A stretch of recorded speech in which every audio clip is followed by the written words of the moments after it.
Hello बच्चों, let's see the question. Name the hormone that regulates each of the following function. Also mention the source of it. Storage of glucose as glycogen. देखो question में बोला है कि ऐसा कौन सा हार्मोन है जो ग्लूकोज का स्टोरेज ग्लाइकोजन के रूप में करता है।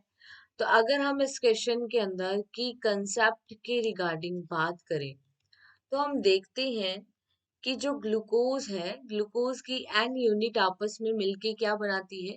ग्लूकोज की एन यूनिट आपस में मिलके ग्लाइकोजन बनाती है। और ये जो ग्लाइकोजन है, ये ग्लाइकोजन स्टोर हो जाता है। ग्लाइकोजन का क्या होता है? स्टोरेज होता है ग्लाइकोजन का। ग्लाइकोजन का स्टोरेज मसल में भी हो सकता है और ग्लाइकोजन का स्टोरेज लीवर के अंदर भी हो सकता है। राइट।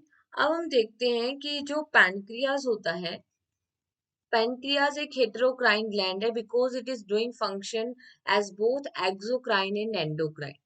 अगर पेनक्रियाज एंडोक्राइन ग्लैंड की तरह फंक्शन करता है तो यहाँ से क्या रिलीज होते हैं? हॉर्मोन्स रिलीज होते हैं।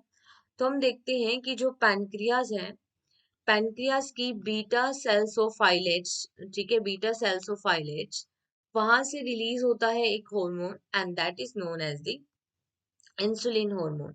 इंसुलिन हार्मोन पेप्टाइड नेचर का हार्मोन होता है। राइट। और what is the major function of insulin? अगर हम इंसुलिन का फंक्शन देखें तो ये ब्लड में ग्लूकोज लेवल डिक्रीज करता है। It decrease blood glucose level. ठीक है, ब्लड में से ग्लूकोज को क्या करेगा?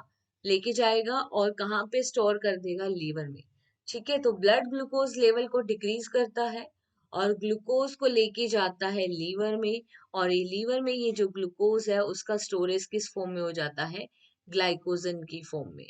तो हम कह सकते हैं कि ये हाइपोग्लाइसीमिक हार्मोन के नेम से भी जाना जाता है because it's decreasing the blood glucose level and converting glucose into glycogen, that is the storage form of glucose। और उसका जो स्टोरेज है वो लीवर में भी होता है एंड मसल्स में भी। तो हमारा जो यहाँ पे करेक्ट आंसर है that is insulin. Hope you understood this concept. Right. Best of luck.